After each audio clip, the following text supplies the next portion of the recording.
I cannot remember the last time that I've done a double upload here on the channel. Usually I try to spread the topics out to make it more of an even upload schedule, but man, today we got hit with some bombs, man, and I think that it's about time that we cover them. So basically speaking, YouTube has formally replied to the entire Suzy Lou situation, and this has started to blow up, right? This has become something bigger than I really thought it was going to become, right? Where it's almost like the chance of this becoming something massive has just exponentially grown over the last few days. Scarce covered it over on his channel, one of the bigger news channels here on YouTube. Keemstar, who runs Drama Alert, made a Twitter video addressing YouTube about this very situation. The Quartering, Upper Echelon Gamers, there's even a chance that PewDiePie will talk about this situation before everything's said and done. We don't know for sure, but it is very possible. I mean, it's become crazy. And with that being said, we have finally gotten an update, and it's not anything good, of course, because they have actually stood behind Suzy Lou. They have defended Suzy Lou in a way with this update that we're about to see here. So if you guys have watched my trilogy, which has now become 4 videos, so it's no longer a trilogy, but if you saw the original trilogy of videos that I made talking about the situation, you know that John Swan, good YouTuber, made a video talking about Suzy Lou due to her past, I guess, issues that she had caused on the platform. And then his video was struck down for a community guidelines strike on harassment and cyberbullying, which was very suspicious. I think we can all kind of agree on that one, that was just a suspicious thing for that to happen. But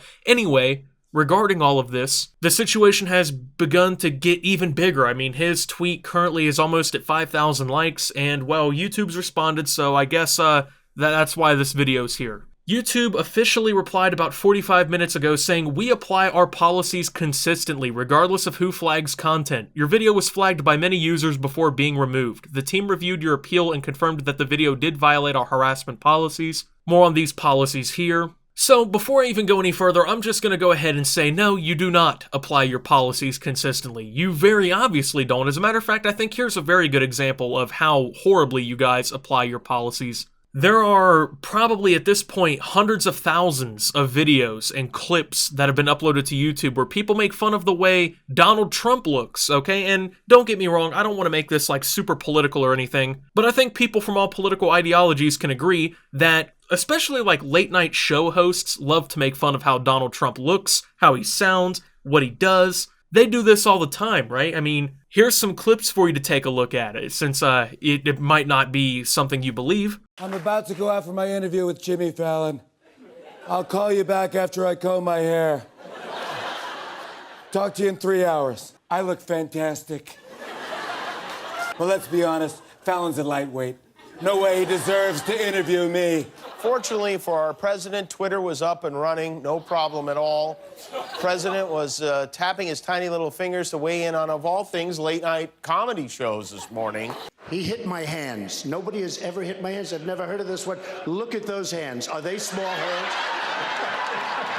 And he referred to my hands if they're small. Funny enough, these are all publicly available on YouTube. And at the same time, they're monetized. People are completely okay with this at YouTube. This isn't harassment and cyberbullying, but making fun of someone's forehead apparently was. Criticizing somebody apparently was, but this is allowed. So that's how their policies get, I guess, spread out consistently. Now, apparently the video was flagged by many users before being removed, so who really knows what that means? It could be Suzy and some friends. It could be some random fans of hers, no one really knows for sure. So the team apparently reviewed the entire thing and said it violated the harassment policies, which is very weird, because apparently on YouTube, measuring someone's forehead distance is considered harassment. You're not allowed to say anything like that on YouTube. You're not allowed to criticize people or point out very unique features of them. That's wrong, right? But then there's very notable cases in which YouTube really doesn't give a shit about any of this kind of stuff happening. And then, of course, we appreciate that you uploaded an edited copy of the video that complies with our policies and does not include repeated attacks based on someone else's appearance. We also looked into your concerns regarding copyright abuse and did not find any evidence of that. So why would they congratulate him on re-uploading the video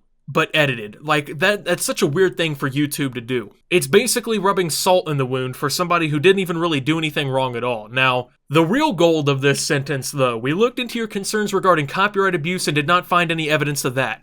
Did you have a blind person perhaps go ahead and look through all this shit? Because it's impossible to miss. You know what I'm saying? It's impossible to miss how this was copyright abuse, how she's abusing copyright or anything like that. I have no clue how you apparently did not find any evidence of that. I mean, she's made the evidence perfectly available herself. So apparently what YouTube is saying here is watching basically just full episodes of anime every single day on your YouTube channel is not abuse of copyright. A YouTube employee, by this woman's own story, reversing copyright strikes, which violates the Safe Harbor Act, that's not copyright abuse. But hey, if you use 13 seconds of a song in a clip, yeah, that's not fair use. They're going to let people strike you. And of course, that has to happen, right? They have to let people, give DMCA strikes and whatnot. They can't get involved unless it's Suzy Liu, unless she has an issue. Then they'll go back into the headquarters on Christmas break and do anything she asks. I'm just stunned how they did not find any copyright abuse, quote unquote. Like, the whole fucking channel is an example of copyright abuse, right? There's a reason why she tried to block her website in Japan so that she couldn't be sued. Like, I just don't know if the people who run the Team YouTube page are inept and don't know what they're talking about, or if something else is going on here. It doesn't make sense, is all I'm saying. So with that being said, I guess you guys can just be excited for the future of YouTube, where people can upload full anime episodes onto their page and silence criticism.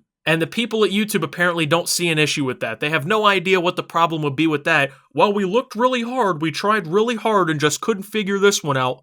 At this point, I don't understand why Team YouTube even has a page. It's honestly the most worthless customer support / experience of all time. Literally, anytime you ask them a question, it's almost always automated, especially until this situation pops up, which I found awesome because they're supposed to be understaffed due to COVID-19 and whatnot. So all of a sudden, they respond for this one, and it's always just a big old plate of nothing, They just hand you a bare plate, you're expecting a big Thanksgiving dinner, just a spread of information, and they give you fucking nothing, man. It's not even just about this, if we're being honest. It's not even just this situation. Anytime you ask this page for any sort of help, it's an automated response that does not relate to the situation whatsoever. And then you think, I wish I really had a real person help me out on this one. And then you get people like this who they have no idea what they're talking about. I think they just make shit up as they go, if we're being honest. Like, there's no way anyone looked into this and said there is zero abuse of the system going on. There is literally no evidence behind it. As if John Swan's video that got taken down wasn't literally a half-hour worth of evidence for them to present to the case. But I don't think I should have expected anything different from YouTube. It's possibly, for its size at least, the most anti-user platform I can even think of. I mean, they don't give a shit about creators. They don't care about anything going on in creators' lives. They don't care about the situations that happen on their platform, which they try to police according to them. They don't give a shit about anything. But hey, if you're Jimmy Kimmel or Jimmy Fallon, any of the Jimmys who have a late TV show, fuck the rules. You do whatever you want, man. You can say whatever you want about people. You can have all the fun you want. Harassment and cyberbullying, it would apply if it was a smaller YouTuber doing this. But it's okay if it's a late night TV show host or somebody who runs some sort of TV show that we're trying to get, more clicks on the platform from. It legitimately confuses me how brain dead YouTube really is sometimes, how this company acts sometimes. And they try to act like they're trying to be so helpful. They're not. They're not trying to be helpful. I get that they're understaffed, but we got a real person to respond to this issue. And then they stick up for someone who has all of this evidence against them, and it's mind-boggling to me, man. So I guess if you ever have an issue on YouTube, you better just grin and bear it, because they don't give a shit. They're not going to help you. It doesn't matter what you do, what evidence you have, what you say. If you don't have 10 million subscribers or a TV show that you're basically cutting and pasting clips from onto YouTube, they're not going to care. So with that being said, the commentary community is now basically at risk, because anytime they criticize anyone or say anything that someone doesn't like, it can just be flagged, and YouTube can find very arbitrary reasons to take it down.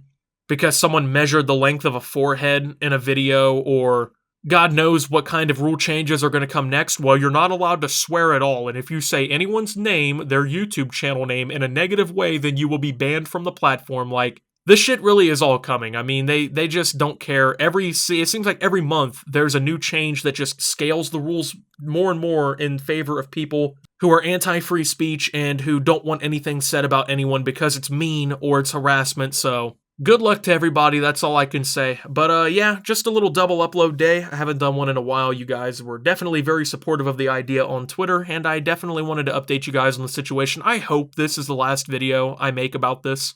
I really do. It's such a tiring situation at this point, and I'm probably gonna try and get another video up tomorrow because, you know, I did double upload today. I probably would have had a video going up tomorrow anyway, and I don't really want to take another day off. I've been really having fun grinding out videos, so thank you guys for watching. If you did enjoy, make sure to leave a like, subscribe if you're brand new around here on my channel, follow me over on Twitter at @SubToOptimus. I post memes, thoughts, updates over there. Thank you to my channel members. Your support helps my channel tremendously, and well, until my next video, guys, this is Optimus, watching YouTube basically spit in our faces, and signing out.